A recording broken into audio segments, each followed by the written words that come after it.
Op4 TV. I am your host, Bill from the BX. I'm here with my man, main, day one, A1. My man, Haitian Jeff, what's good? What's going on, bro? I'm chilling, man, out here holding it down, yo. Yo, you made it, man.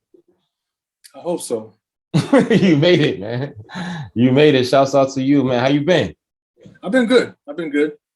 Come on, man. Tell us, get straight into it. Let's tell us about your military career, yo. All right, so, joined the Army straight out of high school. I was 18 years old, 3 days after graduation. Did 17.4 years, 17 years, 4 months in the Army. 17 years, 4 months. Ooh. Yeah. You came in, you was 42, right? Yeah, 42. So 75 hotel. 75 hotel back then. Then it reclassed to 42. Then I was mandatory reclass when I was E5 back in I want to say 04, 05. Yeah, I remember that. Yeah, after the once the war kicked off, and we were overstrength, and then all these MOSs, these critical MOSs at the time were understrength. So I ignored the letter. didn't go to the board. So I think it was like the one of the stipulations was if you were promotable or you were E6, then you were fine. You could stay in your MOS. Mm-hmm. But at the time, I was into my career, but I wasn't that invested into it. We was at Fort Stewart. Yeah, Fort Stewart. You know what I'm saying? Balling. What was we doing, huh? We was hooping every day, partying every day. You know what I mean? Exactly. Out there at Georgia Southern University. Yes, sir. That's what was that club? I can't. Poop was DJing. We was at every party. Yeah. Huh? You know what I mean? We was rolling with exactly. Mac was mad beautiful. He had the beautiful silk t-shirts. We all had white t-shirts. Remember that? Yeah. The t-shirts was long and it was white. And if it was brand new, fresh out the pack, it had the crease down the middle. And we look like a bunch of franchise boys. The fitteds were really all big. The way down. All the way down. It was really big. Hooping. Our team was undefeated. Savannah every Saturday. Every Saturday we driving to Savannah. I don't care what's going on. I had the old Ultima. Y'all love riding the Ultima because I wouldn't ask y'all for gas. You know what I'm saying? It costs $10 to fill that shit. $10, So we made it out of there. You left. Went to Germany. Germany. Came back. Got the letter saying I was 80 Mike. Got back to Fort Stewart. Went reclass. Went to school at Fort Leonard Wood. Reclass from there. Then went to Fort Riley. Deployed. Picked up my 6. Then went to drill sergeant school. Did my time as a drill sergeant down there in Fort Leonard Wood for a couple of years. And after that, hit a career snag. And then from there, got a little stagnant. Then got out in 2016. And from there, so how I ended up where I'm at now. I got one of my best friends, and you know him. You don't know him, but you met him before because he came down there and partied with us one time. It was my homeboy that came from, they used to be in Benton. His name was Moody. Matter of fact, me, Will, and Pookie went out to his house one weekend down there in Benton. We took a trip out there. I don't think he was able to make it. Yeah. So he came out there, man, I don't know if you remember, it was the night where we all went to Savannah. And at the time, I was talking to somebody that stayed in the trailer park. We all drove into the trailer park and we all went to the club in Savannah. I'm telling you, me, you, Will, Poop, him, everybody. Like I remember you talking about. Yeah. So he had been contracted since I reclassed, since 2007, 2008, he got out. So he had been contracted for like 18 years. So I hit him up. I was like, bro, getting out the Army, don't know what I'm gonna do. If you got me, if you could do anything for me, bro, I appreciate it. So, he was talking, it's like, yeah, believe it or not, like, we just won this contract and I get to build my own team. I get to pick my own people. So I'm like, you got the juice like that. So I'm not really believing it at first. I'm like, okay, we'll see. So talked to the wife, I was like, I'm about to go up here because he stayed in Killeen, so I was a Fort Polk. I was like, I'm about to go down and sit with Moody. Just chop it up with him, talk with him, letting him serious about it, blah, blah, blah. Like, you can count on me. If that's what you really want to do, just stay in his ear. Stay prevalent. So I send him my information, do my little resume, because you get not doing a resume. Of course. A month later, he calls me, like, bro, I was sleeping on the couch, like yo. Like a whole bump. Yeah, yo, check your fucking email. I was like, what do you mean? He said, bro, what are you doing? Check your fucking email. I said, okay. I said, bro, they just sent you the offer letter. Offer letter? He's like, yeah, bro, I got you on the team. So I go look at my offer letter. Man, I fell out my damn chair. I was running through the house. Like, I'm showing the wife. I said, you see this? She's like, what? I said, look at the number. She's like, I see something that says, like, I'm just gonna throw a number there, $700 a day. I said, yes. Now do the math on that. So she's like, yes. I said, we good, we lit. So, get out to Afghanistan. That was leading up to the Dubai story. You know, yeah. Go to do my little civilian SRC, what they call it CRC. So did that. Got over there. Thing is, I'm Haitian, so I didn't get my clearance my whole career.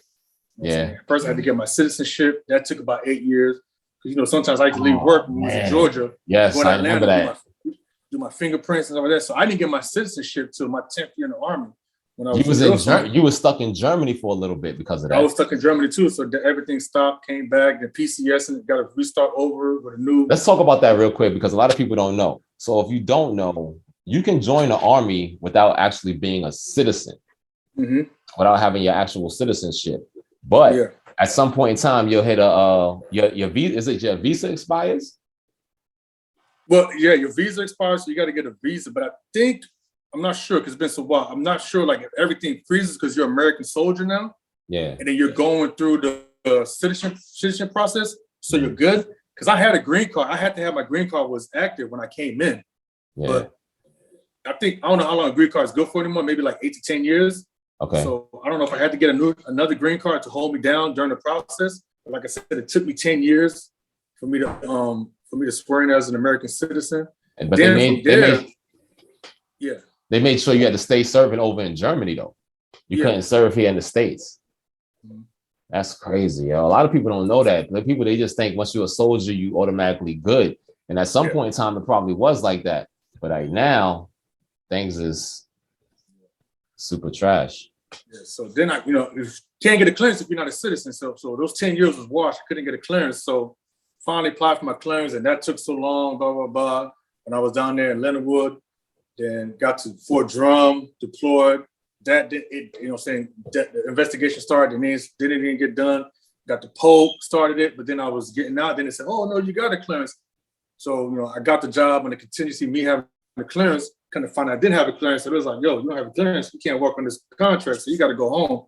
So literally, I was there for like 2 months. I was there collecting checks for 2 months, and I had to come home. Had no job, so started selling cars. Down in Fort Hood, Texas, working at the Ford dealership for about a month. But I was, I had a good relationship with the CEO of the company at the time because it was a small company. So he came out there and visited us. So I reached out to somebody in the company and was like, "Hey, you guys have anything? Like, I'm in Fort Hood. I know we got a spot out here in Fort Hood. Let me know." About a month later, selling cars, got a call. Was like, "Hey, we got this opportunity down in Fort Hood. The person that's there they're coming down here to Alabama. Do you want the job?" Yeah. So I did that. And the same program I was working with now was stateside.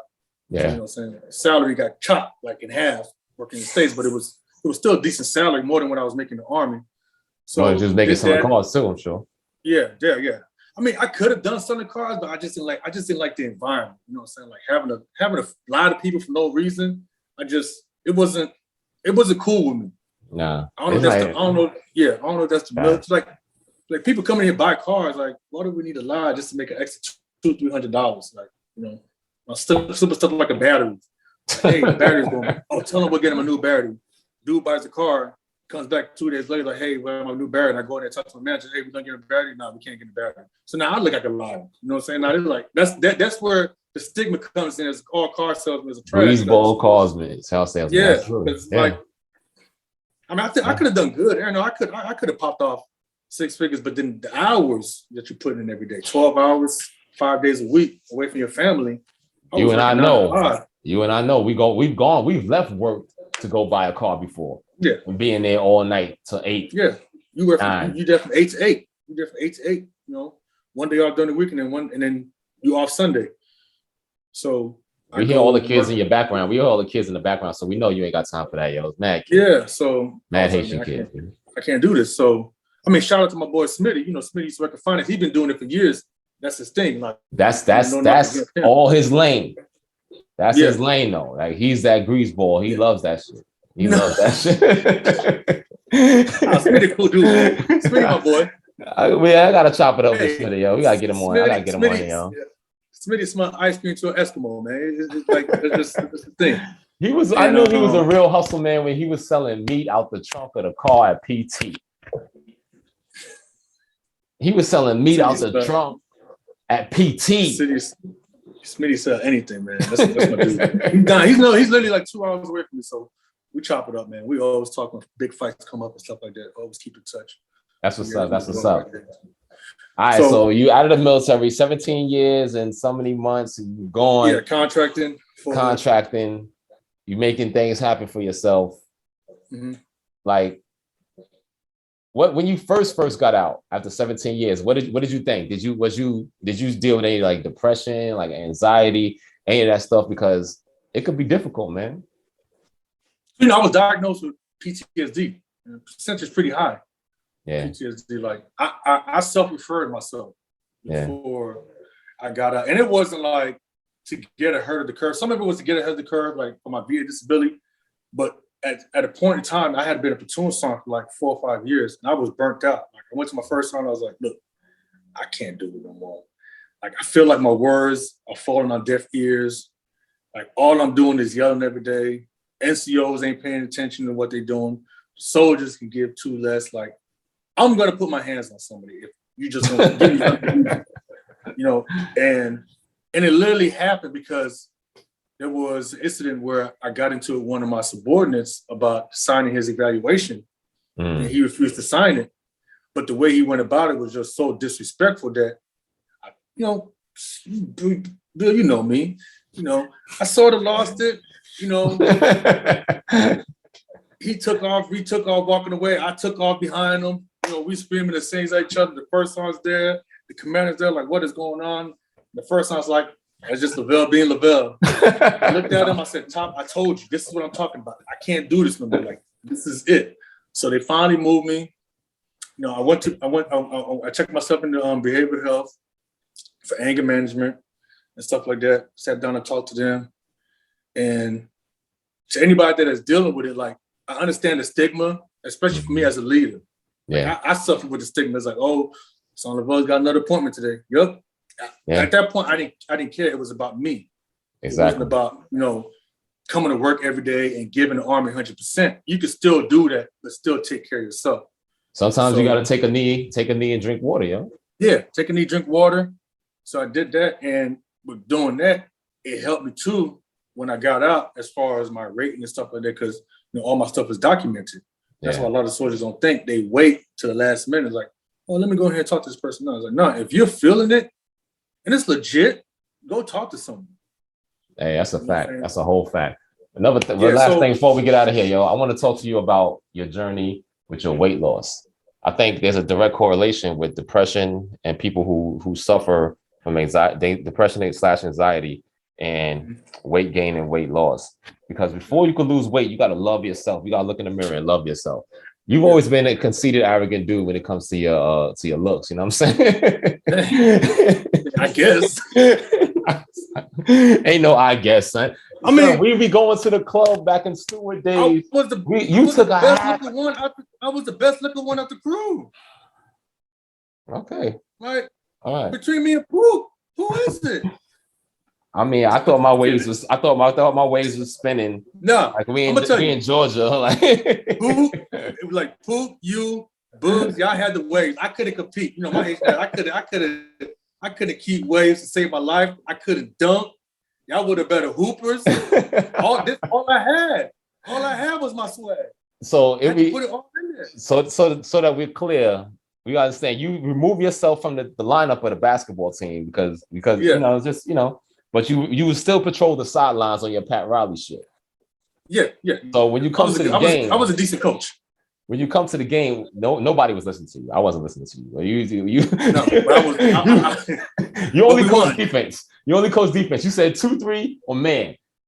And that's the only time I listen. That's the only time I listen. Offense, but Bill is going crossover, straight to the middle, pull up at the free throw line. Bill, what you doing? I'm hoping, coach. What you want me to do? They got me one man. It's one man guarding. What you want me to do? But I was suited and booted at the game. I was ready. Jeans pressed and fitted, t-shirt on clean, and then you really get flexy on them and come out this t-shirt with the fresh wife beater. Fitted, brim on straight. Come on, man. I was so bad, man. Dude, I used to get dressed like that to go to Walmart. Because you never know back then. So hey, we're not gonna get into it. I'm not like that's that. a whole other episode. I'm not like that anymore. But a whole other episode. Question, right? So to answer your question, so when I got up the Army, I was 235 pounds.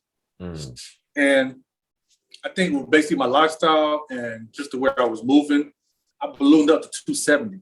So that picture that maybe you're referencing, where I posted the side by side, that was at my heaviest. I was like 270 pounds. So I got down here and I linked up a couple of my homeboys, you know, and they're big, you know, saying into like working out and stuff like that. And one, I shot him out, Kevin Perry, like he's big into it. And like we used to work out and took some of his stuff.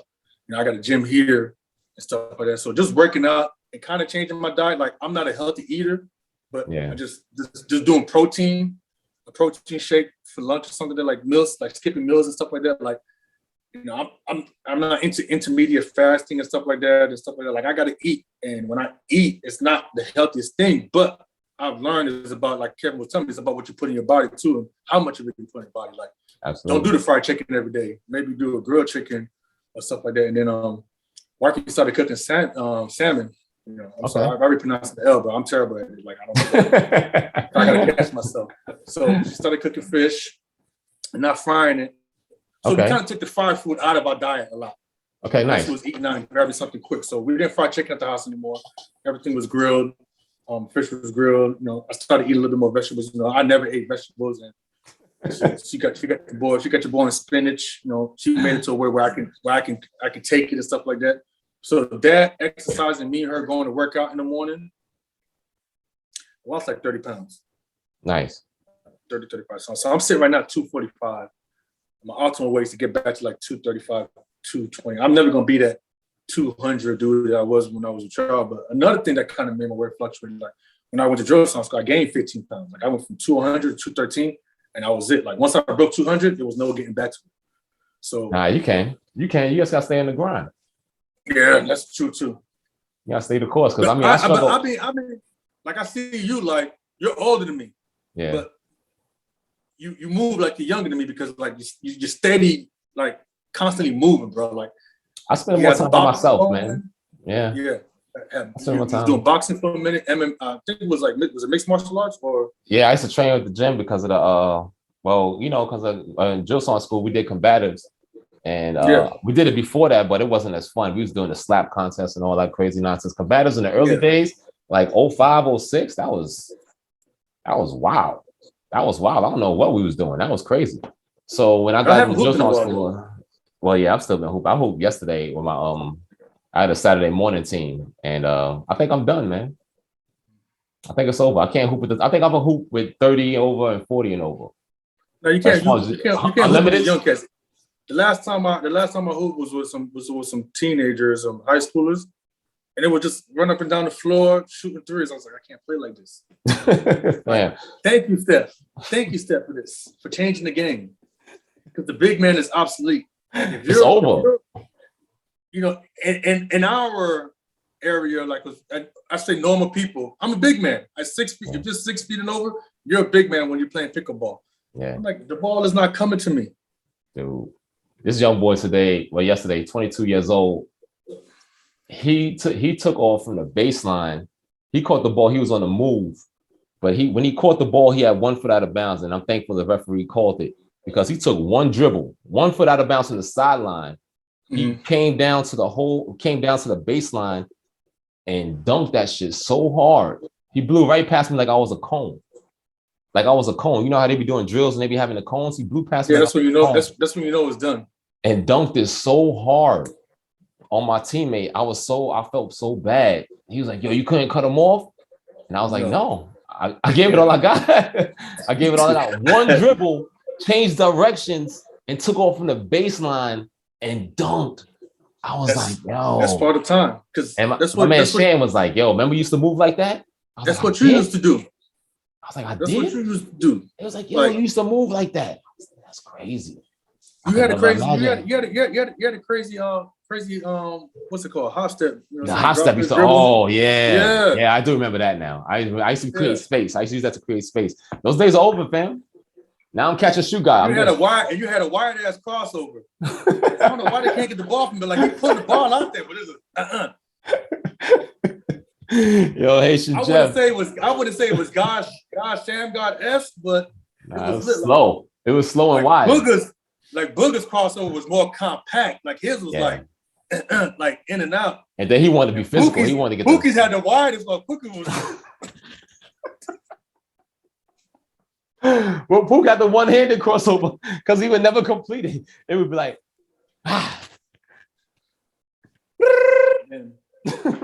Will was just Mr. Steady with it, just like do everything, Hey, Sean Major, you coming up next, bro? Yeah. Come on, yo, stop playing with us. Pull up. Man, please get me on here on a podcast. Well, no, man, we'll get in trouble now. Don't let's talk to Will without me around. Let's talk to Will without me around. Hey, so Jeff, this is Op4 TV. You got any shout outs before you get out of here? I just want to shout out my wife and her business. She got a thing going on. It's called daydreamsart.org. Okay. Again, daydreamsart.org. She's a very creative person. Nice. We got the Glow Forge here, so anything you can think of. Like if you need a sign for your Op4, holler at your boy. We can make that sign for you. Check out her page. Also, Daydreams Art on Instagram, and you can also check it out on Instagram and Facebook. So say less. Once again, daydreamsart.org. Yeah, I'll put all the links down here so everybody can check it out. And I'm a support too, because I definitely do need so you do like the neon signs with the cursive and all of that. Yeah, I believe you could do that. Oh yeah, I'm gonna get that for back here. Yo, say less. I mean, I packed some stuff. Let me see. I packed up some stuff. She's done. I packed it up. Yeah, everything is packed up. There's nothing out to show. But very creative. It's all good. We don't get it shaken. Again, this is Op4 TV. I'm here with my man Haitian Jeff. Yo, hit us up, man. We out of here. All right, yes, appreciate it.